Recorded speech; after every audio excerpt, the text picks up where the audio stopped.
we have an infinite number of capital needs especially at the elementary schools. With a couple, we have two new-ish buildings, and even those are 30 years old, right? So you have middle school is in relatively good shape, but that's old too, right? Built in the 90s, and then the Martin School, summer renovation. Ironically, we're in the queue for the high school, which has significant needs, but we have, I don't want the community to forget that we have significant future needs at the elementary.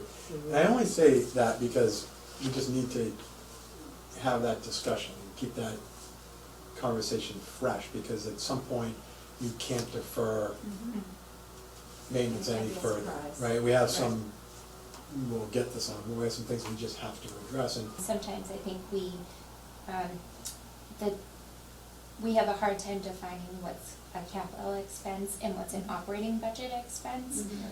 But when we're going and trying to purchase things in the operating budget that may have a significant cost, and if it is an infrequent purchase, with that useful life of 5 years or more, I've just been trying to remind people that it really would be more appropriate to have into the capital budget. So that's a lot of what our conversations have been when we were looking at some of these different items.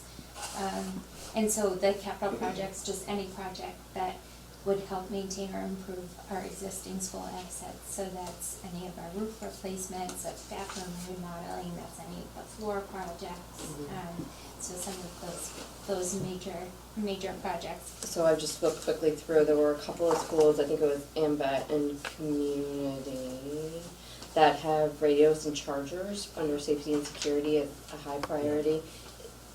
Just given what happened today, is there any way we can do that sooner rather than later, waiting? yeah, we're talking about even using current operating, it could be capital too, but we're talking about trying to, we have radio needs all throughout the district right now. As a matter of fact, it's been a topic of frequent conversation at the leadership team, so we're gonna try to address that.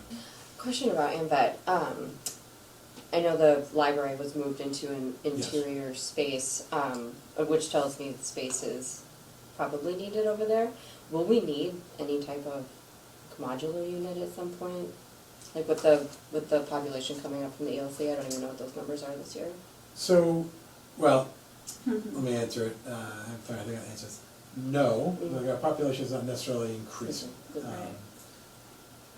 I would never say never though, because we're using some space, particularly at that that isn't great.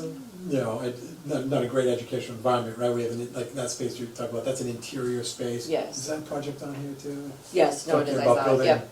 I saw something. Yeah, there was some reference to. We have some interior spaces. We have a classroom and an old locker room shower facility. So we need to.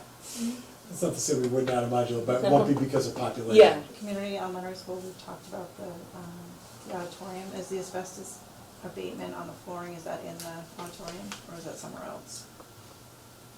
I don't think it's specific to the auditorium. I think that's more of like a district-wide initiative, just because as we do go through and touch, even if it's not specific to asbestos abatement, anything that we do, we typically are having to, there'll be that secondary implication. These floors are not dangerous. There's no danger. I just want to be super clear about that. Once you get right into It's it. it's called it's like what's the word, friable, I think is the word they use, right? It's unless you break and disturb for example, the tiles with a pipe insulation in it, and it becomes sort of particles in the air, it is completely safe. So again, our plan is to get organized and get both budgets developed and really over the next, I can't believe it's November 1st, this month, and then we'll present it, at least preliminarily at school committee in December. Does that sound good?